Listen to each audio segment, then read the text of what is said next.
नमस्कार बच्चों, मैं शशिकांत चंगीर आपका स्वागत करता हूं हमारी YouTube channel economics education hub Shashikant sir के चैनल में। आज हम पढ़ेंगे कक्षा 12वीं की समष्टि अर्थशास्त्र की पुस्तक के पाठ नंबर 2 राष्ट्रीय आय के लेखांकन के बारे में जानेंगे। और इसके जो टॉपिक है राष्ट्रीय आय के अवधारणाएं, उनके बारे में हम चर्चा करेंगे।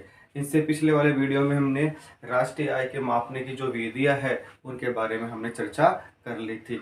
आज हम पढ़ेंगे कि राष्ट्रीय आय की विभिन्न अवधारणाएं क्या क्या होती है, उनको हम एक एक करके समझेंगे। तो मैं बता देता हूँ कि राष्ट्रीय आय की विभिन्न अवधारणाएं बहुत सारी होती है, तो हम क्या करेंगे, एक एक का वर्णन करते जाएंगे और एक एक को समझते जाएंगे। तो बच्चों लास्ट तक वीडियो जरूर देखना और हर चीज़ को नोट करते जाना। तो हम स्टार्ट करते हैं आज का वीडियो। राष्ट्रीय आय की विभिन्न अवधारणाएं। देखो, राष्ट्रीय आय की विभिन्न अवधारणाएं अलग अलग है। पहली है बाजार कीमत पर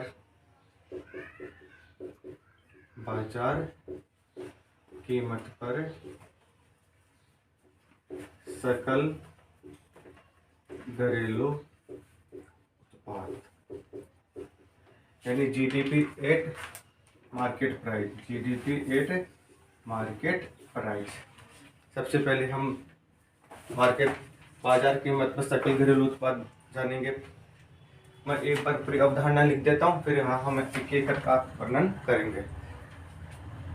दूसरी है बाजार कीमत पर सकल राष्ट्रीय उत्पाद,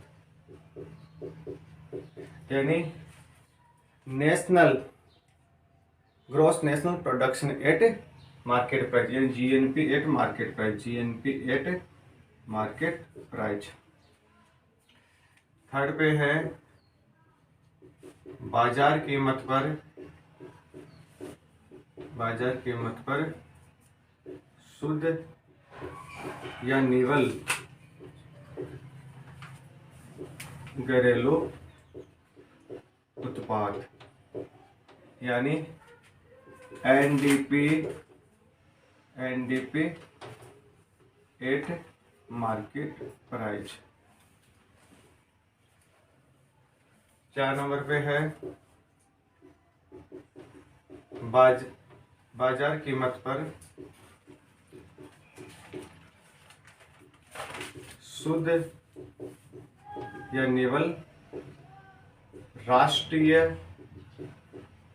उत्पाद, यानी एनएनपी एट मार्केट प्राइस।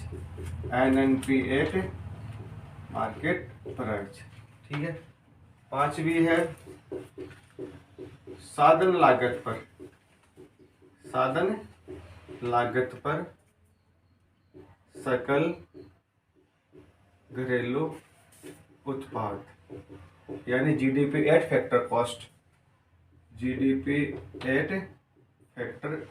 यानी एफसी।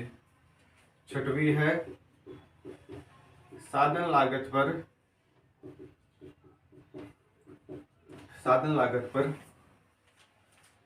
सकल राष्ट्रीय उत्पाद, यानी जीएनपी एट फैक्टर कॉस्ट। 7वीं है साधन लागत पर शुद्ध या निवल घरेलू उत्पाद, यानी एनडीपी एट फैक्टर कॉस्ट।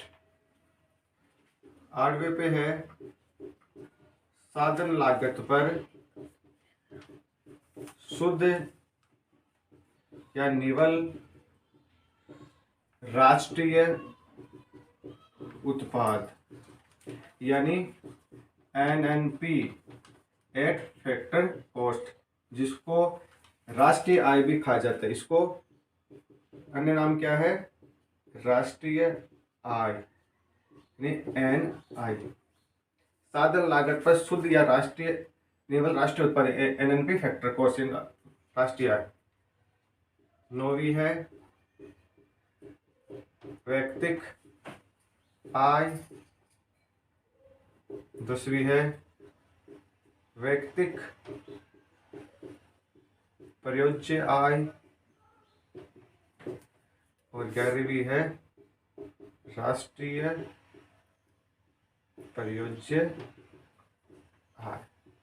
तो बच्चों, ये राष्ट्रीय आय की विभिन्न अवधारणाएं हैं।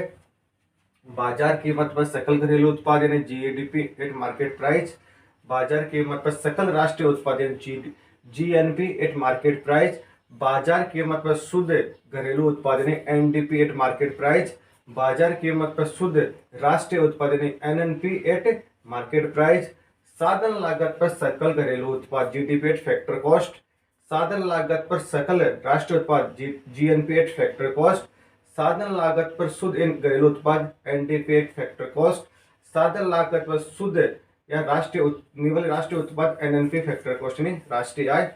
फिर व्यक्तिक आय है, व्यक्तिक प्रयोज्य आय और राष्ट्रीय प्रयोज्य आय। तो बच्चों अब हम क्या करेंगे कि प्रत्येक का एक एक करके वर्णन करेंगे, ठीक है। तो सबसे पहले मैं बात करता हूँ, देखो बच्चों, ये हो गई हमारी विभिन्न अवधारणाएं। अब हम क्या करेंगे, एक एक का वर्णन करेंगे। सबसे पहले हम वर्णन करेंगे बाजार कीमत पर सकल घरेलू उत्पाद। ध्यान देना बच्चों, मैं एक एक करके आपका वर्णन करते जाऊंगा इधर, ठीक है। तो हम वर्णन किसका कर रहे हैं, बाजार कीमत पर सकल घरेलू उत्पाद। तो देखना बच्चों, इसकी डेफिनेशन क्या होती है। किसी देश की, ध्यान देना बच्चों, किसी देश की भौगोलिक सीमा में एक वर्ष में उत्पादित अंतिम वस्तुओं और सेवाओं के बाजार मूल्य का योग सकल घरेलू उत्पाद कहलाता है। यानी देश की जो भौगोलिक सीमा है उसके अंतर्गत उत्पादित अंतिम वस्तुओं और सेवाओं के बाजार मूल्य का योग क्या कहलाता है, बाजार कीमत पर सकल घरेलू उत्पाद कहलाता है। इसमें मूल्य ह्रास भी शामिल होता है, अर्थात वस्तुओं और सेवाओं की मात्रा को कीमत से गुणा करने पर हमें बाजार की कीमत पर सकल घरेलू उत्पाद का अनुमान भी लगा सकते हैं। तो ठीक है बच्चों, अब मैं इसकी डेफिनेशन लिख रहा हूँ, किसकी, बाजार कीमत पर सकल घरेलू उत्पाद की। तो आप इसको नोट करते रहना। समझ में आ गया क्या है, तो ध्यान देना। एक देश की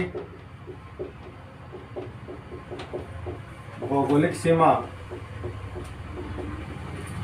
एक देश की भौगोलिक सीमा में एक वर्ष में, ध्यान देना बच्चों, एक वर्ष में उत्पादित, एक देश की भौगोलिक सीमा में एक वर्ष में उत्पादित अंतिम वस्तुओं और सेवाओं के बाजार मूल्य का योग सकल घरेलू उत्पाद कहलाता है। तो क्या हो गया, सकल घरेलू उत्पाद क्या हो गया कि एक देश की भौगोलिक सीमा में, ध्यान देना बच्चों, एक देश की भौगोलिक सीमा में एक वर्ष में उत्पादित अंतिम वस्तुओं और सेवाओं के बाजार मूल्य का योग क्या कहलाता है, सकल घरेलू उत्पाद यानी कहलाता है, यानी GNP GDP at market price, क्योंकि यहाँ पे क्या बाजार मूल्य का योग है, तो ये क्या हो गया, जीएनपी एट मार्केट प्राइस हो गया। तो बच्चों आपकी इसको डेफिनेशन समझ में आ गई होगी, ठीक है। अब इसको उतार लेना आप, ध्यान देना, जीडीपी एट मार्केट प्राइस में, ध्यान देना बच्चों, यानी बाजार कीमत पर सकल घरेलू उत्पाद में मूल्य ह्रास शामिल होता है। तो ध्यान देना, जीडीपी एट मार्केट प्राइस में मूल्य ह्रास शामिल होता है, अर्थात अंतिम वस्तुओं और सेवाओं के मूल्य को मात्रा से गुणा करके बाजार कीमत पर सकल घरेलू उत्पाद का अनुमान लगा सकते हैं। तो बच्चों, जब हम अंतिम वस्तु और सेवाओं के मूल्य को मात्रा से गुणा करके बाजार कीमत पर सकल घरेलू उत्पाद का अनुमान लगा सकते हैं। हमने जब उत्पादन विधि पढ़ी थी ना, तो उसमें एक विस्तृत अनुसूची बनाई थी, तो वही चीज है। तो यहाँ पे क्या है, ये क्या हो गई, जीडीपी एट मार्केट प्राइस। अब सूत्र क्या हो जाएगा, जीडीपी एट मार्केट प्राइस बराबर होगा P इंटू क्यू, जहां P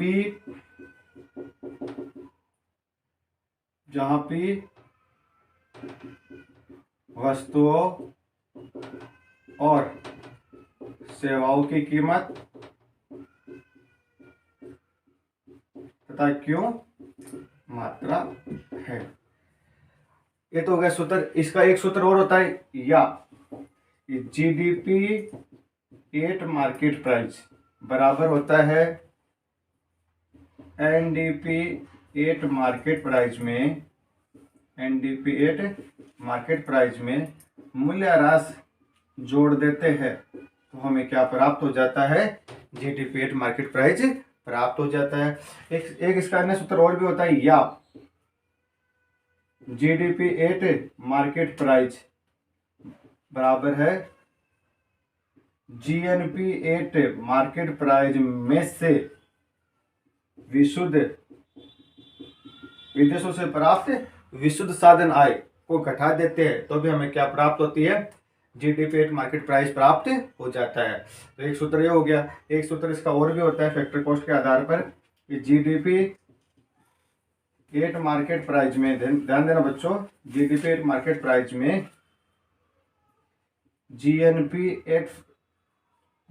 एट फैक्टर कॉस्ट में, जीडीपी एट फैक्टर कॉस्ट में शुद्ध अप्रत्यक्ष कर जोड़ देते हैं तो हमें बाजार कीमत पर सकल घरेलू उत्पाद प्राप्त हो जाता है। तो देखना बच्चों, मेरे हिसाब से आपको जो पहली अवधारणा है बाजार कीमत पर सकल घरेलू उत्पाद यानी जीडीपी एट मार्केट प्राइस समझ में आ गई होगी।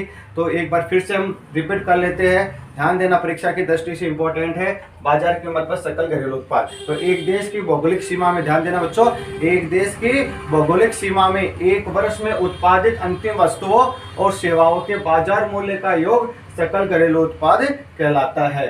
यानी जीडीपी में मूल्य ह्रास भी शामिल होता है, अर्थात वस्तुओं और सेवाओं के मूल्य को मात्रा से गुणा करके बाजार कीमत पर सकल घरेलू उत्पाद का अनुमान लगा सकते हैं। यानी जीडीपी एट मार्केट प्राइस बराबर क्या हो जाता है, वस्तु की कीमत इंटू वस्तु की मात्रा, या जीडीपी एट मार्केट प्राइस होता है एनडीपी एट मार्केट प्राइस में मूल्य ह्रास जुड़ जाता है तो भी आप जीडीपी एट मार्केट प्राइस ज्ञात कर सकते हो। इसी प्रकार जीडीपी एट मार्केट प्राइस क्या है कि जीएनपी मार्केट प्राइस में से आप विदेशों से प्राप्त शुद्ध साधन आय को घटा दोगे तो भी आप जीडीपी मार्केट प्राइस ज्ञात कर सकते हो। या जीडीपी एट मार्केट प्राइस आपको ज्ञात करनी है तो जीडीपी एट फैक्टर कॉस्ट में शुद्ध अप्रत्यक्ष कर जोड़ दोगे तो आप क्या कर सकते हो, बाजार कीमत पर सकल घरेलू उत्पाद ज्ञात कर सकते हो। तो मेरे हिसाब से बच्चों आपको ये चीज समझ में आ गई, पहली अवधारणा समझ में आ गई होगी। ठीक है, अब हम बात करते हैं दूसरी अवधारणा की।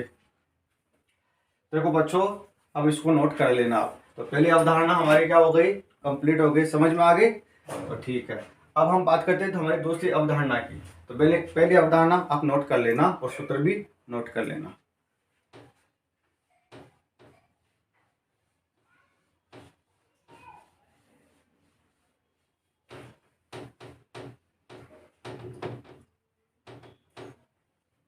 अब है हमारी दूसरी अवधारणा बाजार कीमत पर। ध्यान देना बच्चों, जिस अवधारणा की मैं बात करूंगा वहां पे मैं एरो का निशान लगा दूंगा तो आप समझ जाना कि मैं कौन सी अवधारणा की बात कर रहा हूं। पहली अवधारणा हमारी हो गई। दूसरी अवधारणा है कि बाजार कीमत पर सकल राष्ट्रीय उत्पाद यानी जीएनपी एट मार्केट प्राइस। तो मैं आपको बता दूंगा इसकी डेफिनेशन क्या होती है कि एक देश की अर्थव्यवस्था में, ध्यान देना बच्चों, एक देश की अर्थव्यवस्था में एक वर्ष में उत्पादित अंतिम वस्तुओं और सेवाओं के बाजार मूल्य का योग तथा विदेशों से प्राप्त विशुद्ध साधन आय को जोड़कर जीएनपी एट मार्केट प्राइस ज्ञात की जाती है, यानी बाजार कीमत पर सकल राष्ट्रीय उत्पाद प्राप्त किया जाता है। अर्थात एक देश के सामान्य निवासियों द्वारा, हमने जब सामान्य निवासियों की अवधारणा पढ़ी थी ना, तो वो कि एक देश के सामान्य निवासियों द्वारा उत्पादित अंतिम वस्तुओं और सेवाओं के बाजार मूल्य का योग क्या कहलाता है? बाजार कीमत पर सकल राष्ट्रीय उत्पाद कहलाता है। तो अब हम बात करते हैं बाजार कीमत पर सकल राष्ट्रीय उत्पाद यानी जीएनपी एट मार्केट प्राइस के बारे में। मैं इसकी बात कर रहा हूं बच्चों, ध्यान देना बच्चों। तो ये क्या हो जाएगी इसकी परिभाषा?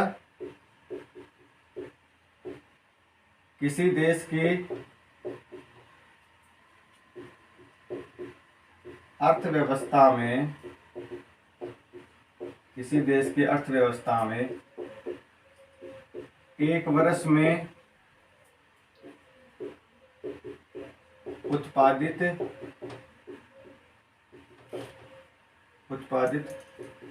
अंतिम वस्तुओं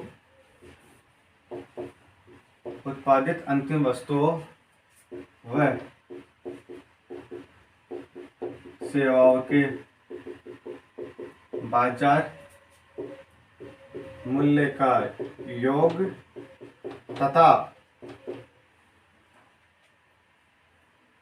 विदेशों से प्राप्त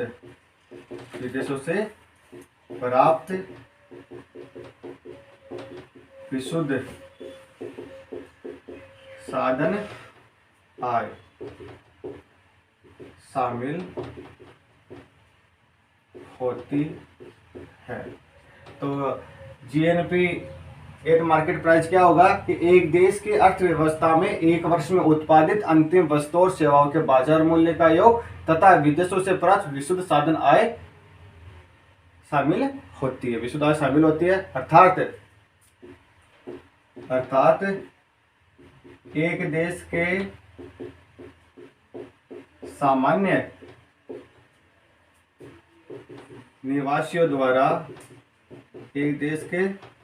निवासियों द्वारा उत्पादित अंतिम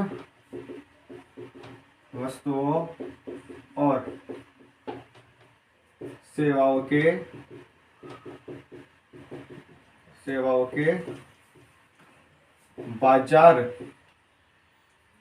सेवाओं के बाजार मूल्य का योग बाजार कीमत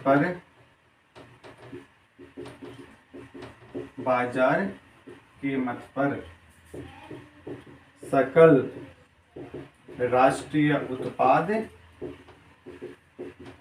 कहलाता है, यानी जीएनपी एट मार्केट प्राइस। तो बच्चों आपको डेफिनेशन समझ में आ गई होगी बाजार कीमत पर सकल राष्ट्रीय उत्पाद की, यानी जीएनपी एट मार्केट प्राइस की। किसी देश की अर्थव्यवस्था में, ध्यान देना बच्चों, तो इसकी बात कर रहा हूं, बाजार कीमत पर सकल राष्ट्रीय उत्पाद की। तो किसी देश की अर्थव्यवस्था में एक वर्ष में उत्पादित अंतिम वस्तुओं और सेवाओं के बाजार मूल्य का योग तथा विदेशों से प्राप्त विशुद्ध साधन आय को शामिल करते हैं तथा एक देश में अर्थात एक देश के सामान्य निवासियों द्वारा उत्पादित अंतिम वस्तुओं और सेवाओं के बाजार मूल्य का योग बाजार कीमत पर सकल राष्ट्रीय उत्पाद कहलाता है। तो सकल राष्ट्रीय उत्पाद की हम अब जो सूत्र है वो जानेंगे। तो देखो बच्चों, इसका सूत्र होता है अतः जीएनपी एट मार्केट प्राइस का सूत्र क्या होगा? ध्यान देना बच्चों कि जीडीपी एट मार्केट प्राइस में हम विदेशों से प्राप्त विशुद्ध साधन आय को जोड़ देते हैं तो हमें क्या प्राप्त हो जाती है? जीएनपी एट मार्केट प्राइस प्राप्त हो जाती है। देखो, विदेशों से प्राप्त विशुद्ध साधन आय हमने पिछले वीडियो में जाना था कि क्या होती है, ठीक है। तो बाजार कीमत पर सकल घरेलू उत्पाद में विदेशों से प्राप्त विशुद्ध साधन आय को जोड़ देते हैं तो हमें क्या प्राप्त होती है? जीएनपी एट मार्केट प्राइस प्राप्त होती है। आप इसको ऐसे भी लिख सकते हो GDP eight market price plus NFI दोनों एक ही बात है, ठीक है। इसका एक सूत्र और भी होता है, या ध्यान देना बच्चों, या GNP एट मार्केट प्राइस बराबर होगा GNP एट फैक्टर कॉस्ट में, ध्यान देना बच्चों, GNP एट फैक्टर कॉस्ट में जुड़ जाएगा शुद्ध अप्रत्यक्ष कर, तो आपको प्राप्त हो जाएगा GNP एट मार्केट प्राइस प्राप्त हो जाएगा। अब इसका एक अन्य सूत्र होता है, GNP एट मार्केट प्राइस बराबर होता है NNP एट मार्केट प्राइस। ध्यान देना बच्चों, NNP एट मार्केट प्राइस में मूल्य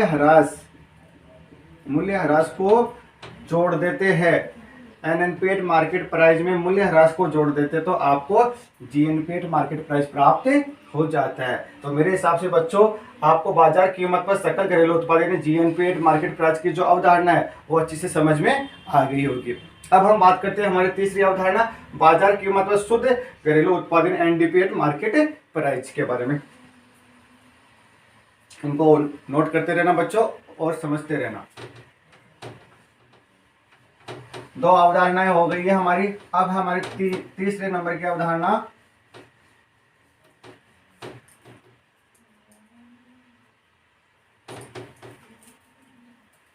बाजार कीमत पर शुद्ध घरेलू उत्पाद, यानी तीसरे नंबर की अवधारणा है, यानी NDP मार्केट प्राइस, ठीक है। NDP एट मार्केट प्राइस यानी बाजार कीमत पर शुद्ध घरेलू उत्पाद। तो ध्यान देना कैसे निकलेगी, जब बाजार कीमत पर सकल घरेलू उत्पाद में, जब बाजार कीमत पर सकल घरेलू उत्पाद में मूल्य ह्रास घटा दिया जाता है तो बाजार कीमत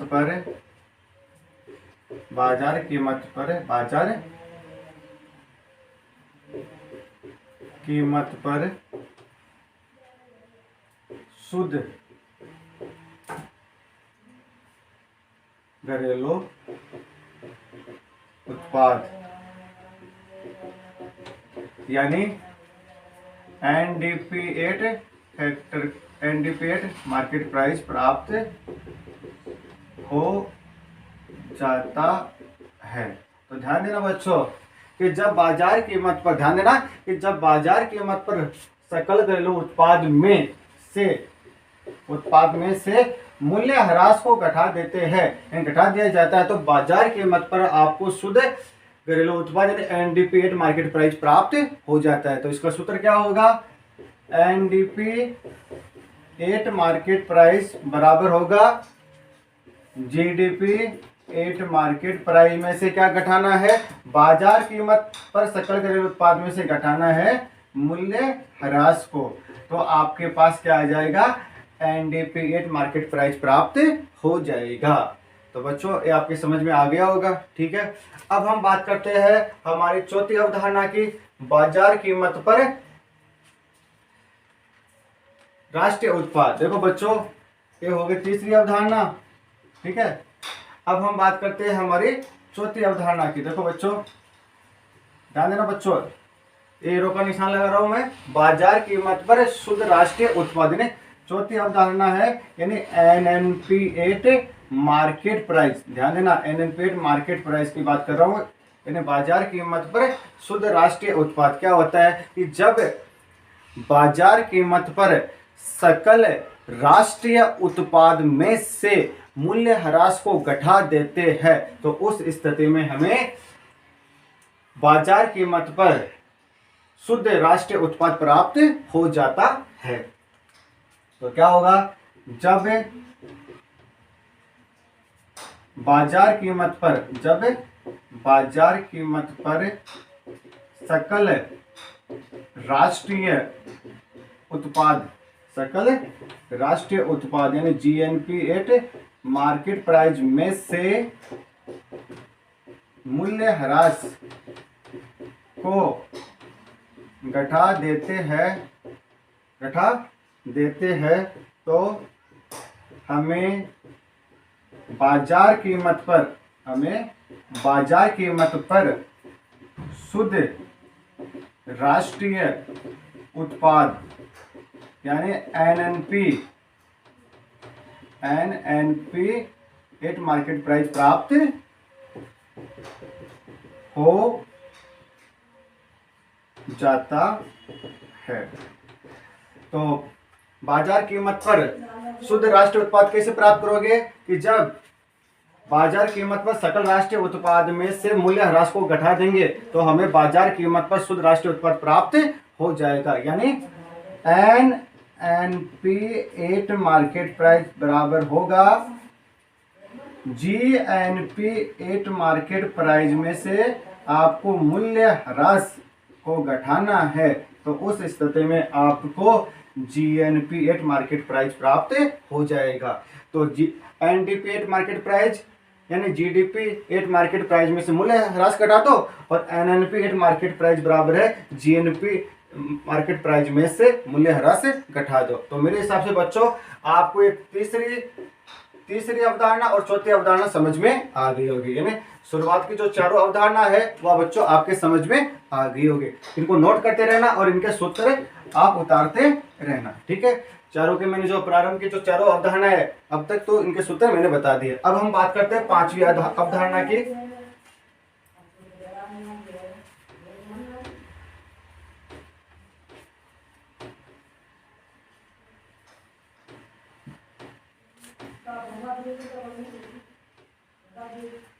अब हम बात करते हैं पांचवी अवधारणा जिसका नाम है साधन लागत पर सकल घरेलू उत्पाद। ध्यान देना बच्चों, अब हम इसकी बात कर रहे हैं, ठीक है। साधन लागत पर यानी जीडीपी एट फैक्टर कॉस्ट, ठीक है। ये क्या होती है, ठीक है। जीडीपी एट फैक्टर कॉस्ट क्या होती है? जीडीपी एट फैक्टर कॉस्ट यानी साधन लागत पर सकल घरेलू उत्पाद कैसे ज्ञात करेंगे कि जब, ध्यान देना बच्चों, जब बाजार कीमत पर सकल घरेलू उत्पाद में, ध्यान देना बच्चों, जब बाजार कीमत पर सकल घरेलू उत्पाद में यानी शुद्ध अप्रत्यक्ष कर को घटा देते हैं तो हमें साधन लागत पर सकल घरेलू उत्पाद प्राप्त हो जाता है। जब बाजार कीमत पर, ध्यान देना बच्चों, जब बाजार कीमत पर सकल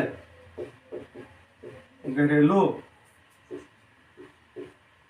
उत्पाद यानी जीडीपी एट मार्केट प्राइस में से शुद्ध अप्रत्यक्ष कर घटाया जाता है तो साधन लागत पर सकल घरेलू उत्पाद प्राप्त होता है। तो ध्यान देना बच्चों कि जब बाजार कीमत पर, ध्यान देना बच्चों, जब बाजार कीमत पर सकल घरेलू उत्पाद यानी जीडीपी एट मार्केट प्राइस में शुद्ध अप्रत्यक्ष कर यानी एनआईटी को घटाया जाता है तो साधन लागत पर सकल घरेलू उत्पाद यानी जीडीपी एट फैक्टर कॉस्ट प्राप्त होता है। तो इसका सूत्र क्या होगा कि जीडीपी एट फैक्टर कॉस्ट बराबर होगा जीडीपी एट मार्केट प्राइस में से घटाना है शुद्ध अप्रत्यक्ष कर, ठीक है, शुद्ध अप्रत्यक्ष कर। यानी आप इसको ऐसे भी लिख सकते हो कि जीडीपी एट फैक्टर कॉस्ट बराबर है जीडीपी एट मार्केट प्राइस में से अप्रत्यक्ष कर तो घट जाता है और अनुदान जुड़ जाता है, यानी दोनों सूत्र सेम है, ठीक है। हमने क्या किया, अप्रत्यक्ष कर को खोल के लिख दिया। तो मेरे हिसाब से बच्चों आपको जीडीपी एट फैक्टर कॉस्ट जो पांचवी अवधारणा है, यानी बाजार साधन लागत पर सकल घरेलू उत्पाद, समझ में आ गई होगी। ठीक है, सूत्र भी है, इनको आप नोट करते रहना। अब हम बात करते हैं हमारी छठवीं अवधारणा, साधन लागत पर सकल राष्ट्रीय उत्पाद। ध्यान देना बच्चों, पांचवी अवधारणा हो गई, इनको नोट करते रहना आप।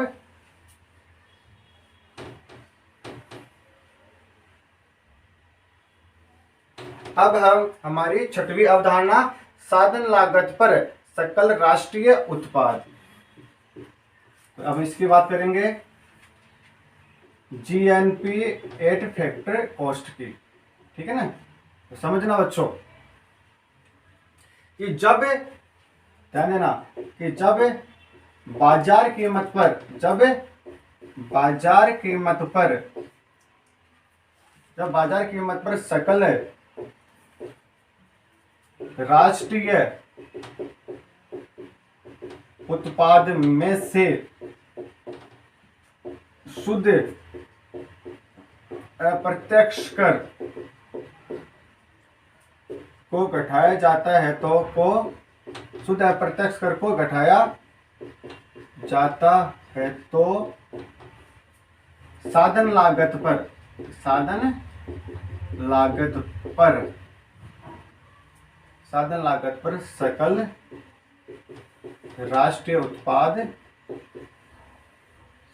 पर सकल राष्ट्रीय उत्पाद यानी जीएनपी एक्ट फैक्टर कॉस्ट प्राप्त होता है।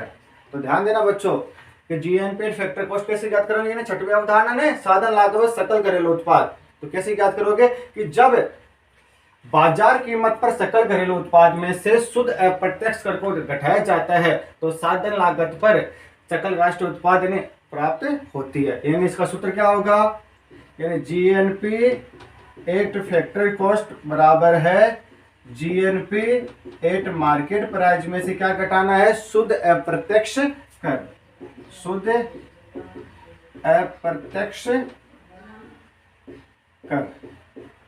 तो शुद्ध अप्रत्यक्ष कर क्या हो गया, या इसको आप ऐसे भी लिख सकते हो, जीएनपी एट फैक्टर कॉस्ट बराबर है जीएनपी एट मार्केट प्राइस, बाजार कीमत पर सकल राष्ट्रीय उत्पाद में से अप्रत्यक्ष कर घट जाता है और सब्सिडी जुड़ जाती है।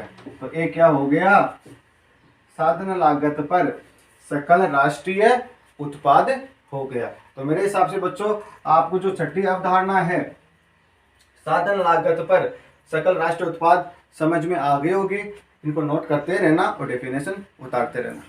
अब हम बात करते हैं हमारी सातवीं अवधारणा, साधन लागत पर शुद्ध घरेलू उत्पाद।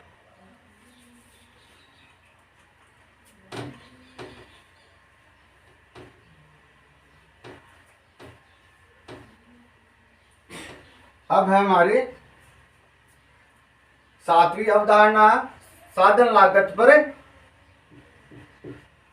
शुद्ध घरेलू उत्पाद यानी एनडीपी एट फैक्टर कॉस्ट। ठीक है बच्चों, ये कैसे ज्ञात करेंगे कि जब बाजार कीमत पर, ध्यान देना बच्चों कि जब बाजार कीमत पर शुद्ध घरेलू उत्पाद में से शुद्ध अप्रत्यक्ष कर को घटाया जाता है तो उस स्थिति में हमें साधन लागत पर शुद्ध घरेलू उत्पाद प्राप्त हो जाता है। तो ध्यान देना बच्चों कि जब बाजार कीमत पर शुद्ध घरेलू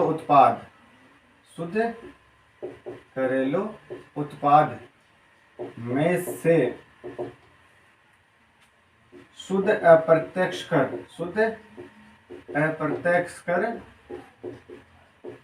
घटाया जाता है तो साधन लागत पर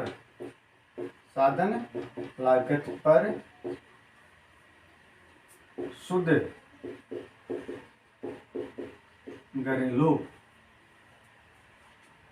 उत्पाद प्राप्त होता है।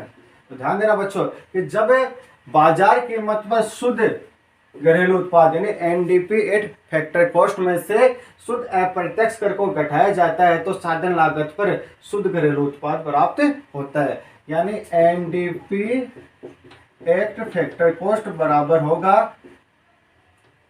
एनडीपी एट मार्केट प्राइस में से शुद्ध अप्रत्यक्ष कर को घटाते हैं।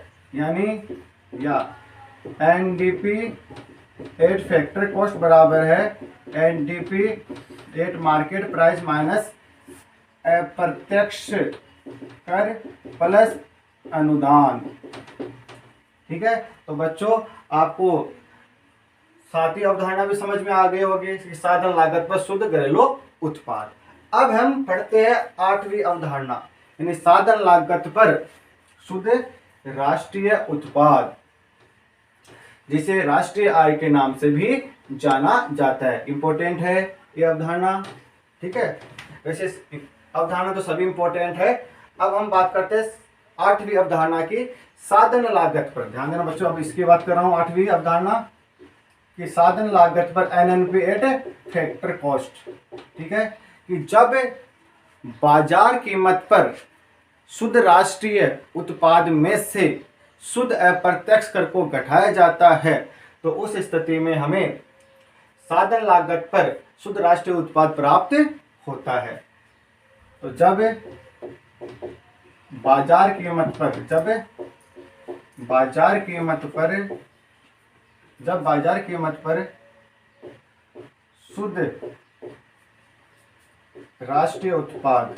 शुद्ध राष्ट्रीय उत्पाद यानी एनएनपी एट मार्केट प्राइस में से शुद्ध अप्रत्यक्ष कर घटाया जाता है तो साधन लागत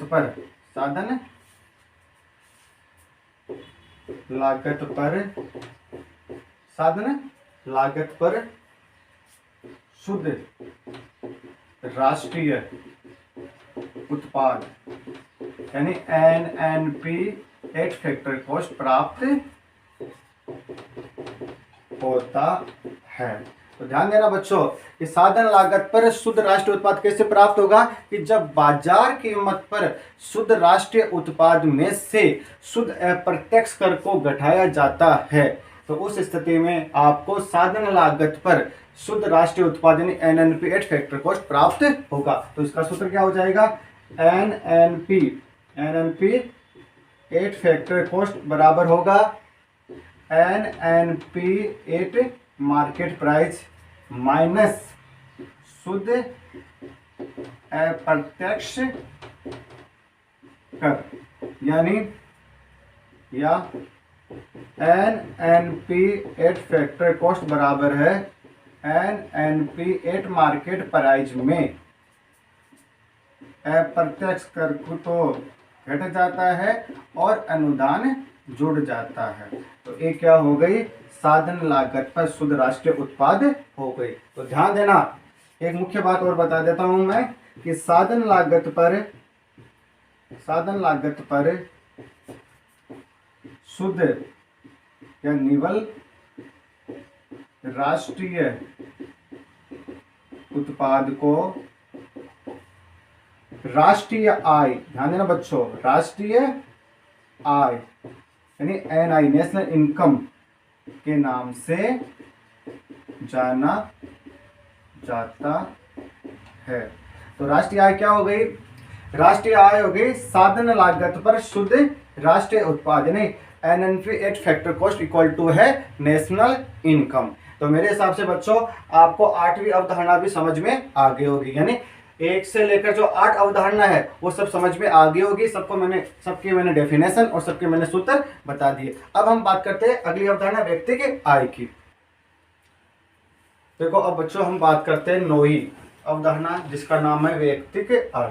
देखो व्यक्ति की आय क्या होती है कि वह आय जो एक वर्ष में किसी देश के लोगों या परिवारों को वास्तविक रूप से प्राप्त होती है। यानी व्यक्तिक आय वह आय होती है, ध्यान देना बच्चों, परिभाषा क्या होगी कि व्यक्तिक आय वह आय होती है जो किसी देश के लोगों और परिवारों को वास्तविक रूप से प्राप्त होती है। यानी किसी देश के लोगों या परिवार को वास्तविक रूप से जो आय प्राप्त होती है वह व्यक्तिक आय कहलाती है। तो व्यक्तिक आय में क्या क्या शामिल होंगे और क्या क्या शामिल नहीं होते वो हम बता देते हैं कि व्यक्तिक आय में जैसे जो अवितरित लाभ है, निगम कर है, ऋण अदायगी है, वो तो शामिल होते नहीं है, और जो अंतरण अदायगी है वो शामिल होती है। तो हम देखते हैं, देखो बच्चों, इधर व्यक्तिक आय के बारे में प्रश्न पूछा जाता है, इसलिए इसको ध्यान से समझना कि व्यक्तिक आय वह आय होती है जो एक वर्ष में किसी देश के लोगों द्वारा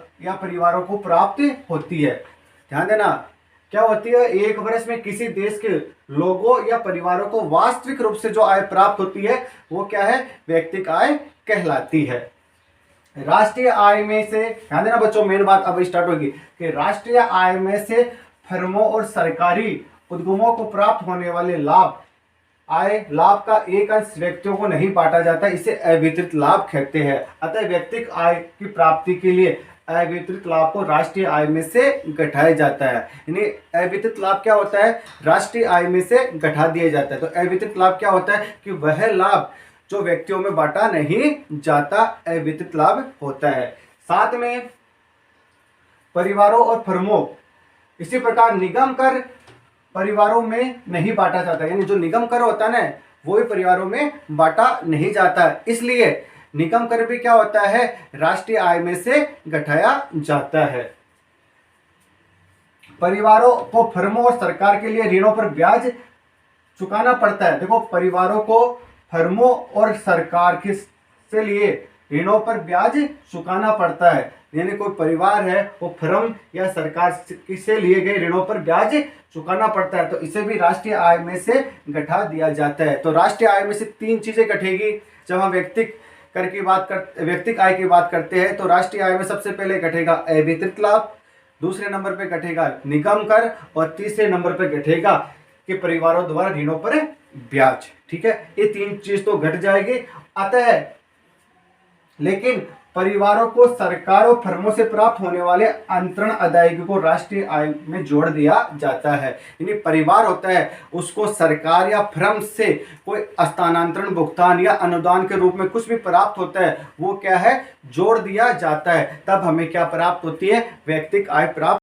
व्यक्तिक आय क्या हो जाएगी, जब राष्ट्रीय आय में से अवितरित लाभ, निगम कर और परिवारों द्वारा ऋणों पर ब्याज को घटा दिया जाता है और अंतरण अदायगी को जोड़ दिया जाता है, तो उस स्थिति में हमें व्यक्तिक आय प्राप्त हो जाएगी। यानी व्यक्तिक आय क्या है कि वह आय होती है जो किसी वर्ष में एक किसी देश के लोगों या परिवारों को वास्तविक रूप से प्राप्त होती है, तो वो होती है व्यक्तिक आय। तो मेरे हिसाब से बच्चों आपको ये जो 9वीं अवधारणा है वो भी समझ में आ गई होगी।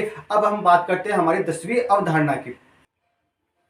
10वीं अवधारणा है व्यक्तिक प्रयोज्य आय, यानी PDI, पर्सनल डोमेस्टिक आय। ठीक है, व्यक्तिक प्रयोज्य आय।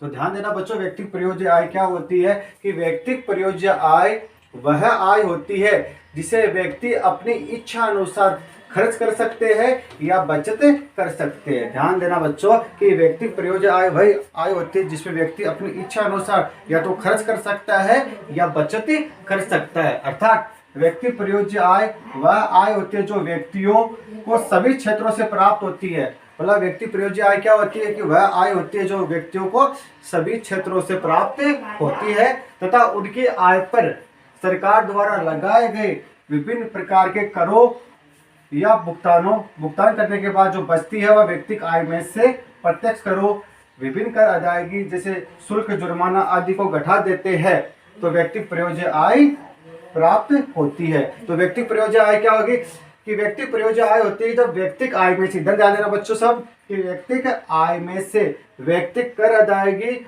और गैर कर अदायगी को हम घटा देते हैं, तो उस स्थिति में हमारे पास जो आय शेष रहेगी वह आय क्या होगी, व्यक्तिक प्रयोज्य आय होगी। देखो बच्चों, व्यक्तिक प्रयोज्य आय के बारे में प्रश्न पूछा जाता है। तो व्यक्तिक प्रयोज्य आय वह आय होती है जिसमें व्यक्ति अपनी इच्छा अनुसार खर्च कर सकते हैं या बचत कर सकते हैं। व्यक्तिगत प्रयोज्य आय वह आय है जो व्यक्तियों के सभी क्षेत्रों से प्राप्त होती है तथा उनकी आय पर सरकार द्वारा लगाए गए विभिन्न प्रकार के करों या भुगतान करने के बाद बचती है। ठीक है, तो इस प्रकार ये हो गई हमारी व्यक्तिगत प्रयोज्य आय। अब हम बात करते हैं लास्ट अवधारणा की। अब हम बात करते हैं राष्ट्रीय प्रयोज्य आय। देखो, राष्ट्रीय जो प्रयोज्य आय है उससे संबंधित 1 नंबर का 12वीं बोर्ड के एग्जाम में प्रश्न पूछा जाता है। तो इसलिए बच्चों राष्ट्रीय प्रयोज्य आय क्या है इसको आराम से समझना है। ध्यान देना बच्चों, क्या है राष्ट्रीय प्रयोज्य आय से अभिप्राय किसी देश की बाजार कीमत वह आय है जो उस देश को खर्च करने के लिए उपलब्ध होती है। यानी वह आय जो देश में खर्च करने के लिए उपलब्ध होती है वही क्या कहलाती है, राष्ट्रीय प्रयोज्य आय कहलाती है। प्रयोज्य का मतलब क्या होता है, खर्च करने योग्य आय। ठीक है, किसी देश की राष्ट्रीय प्रयोज्य आय उस देश की राष्ट्रीय आय, शुद्ध अप्रत्यक्ष कर तथा शेष विश्व से प्राप्त चालू हस्तांतरण का योग है। मेन बात यह है कि राष्ट्रीय प्रयोज्य आय क्या होती है कि जब राष्ट्रीय आय में शुद्ध अप्रत्यक्ष कर प्लस शेष विश्व से प्राप्त चालू हस्तांतरण आय को जोड़ देते हैं तो हमें राष्ट्रीय प्रयोज्य आय प्राप्त हो जाती है। यानी राष्ट्रीय प्रयोज्य आय बराबर है राष्ट्रीय आय प्लस शुद्ध अप्रत्यक्ष कर प्लस शेष विश्व से प्राप्त शुद्ध चालू हस्तांतरण आय, यानी अनुदान और आर्थिक सहायता क्या होती है उसमें जुड़ जाती है। तो मेरे हिसाब से बच्चों राष्ट्रीय प्रयोज्य आय क्या होती है समझ में आ गया कि जब राष्ट्रीय आय में शुद्ध अप्रत्यक्ष कर प्लस शेष विश्व से प्राप्त शुद्ध चालू हस्तांतरण आय प्राप्त हो जाती है तो इनका योग, सबका योग क्या होता है, राष्ट्रीय प्रयोज्य आय होता है। तो मेरे हिसाब से बच्चों मैंने जो आज का जो वीडियो है उसमें राष्ट्रीय आय की विभिन्न अवधारणाएं समझाई है। ये 11 जो अवधारणा है ये सब के सब अवधारणा इम्पोर्टेंट है, इनको एक एक समझना और बहुत इजी अवधारणा है। सबसे पहले 1 नंबर की, फिर 2 की, फिर 3 की, फिर 4 की, फिर 5 की, 6 की, 7 की, 8 की, 9 की, 10 की, 11 की, स्टेप बाय स्टेप इन अवधारणा को समझोगे ना तो आपके समझ में आ जाएगी। तो अगर कुछ भी समझ में ना आए तो कमेंट बॉक्स में जाके पूछ सकते हो। अगर आज का वीडियो हमारा अच्छा लगा हमारे तो चैनल को सब्सक्राइब कीजिए, लाइक कीजिए और दोस्तों के साथ शेयर कीजिए। धन्यवाद।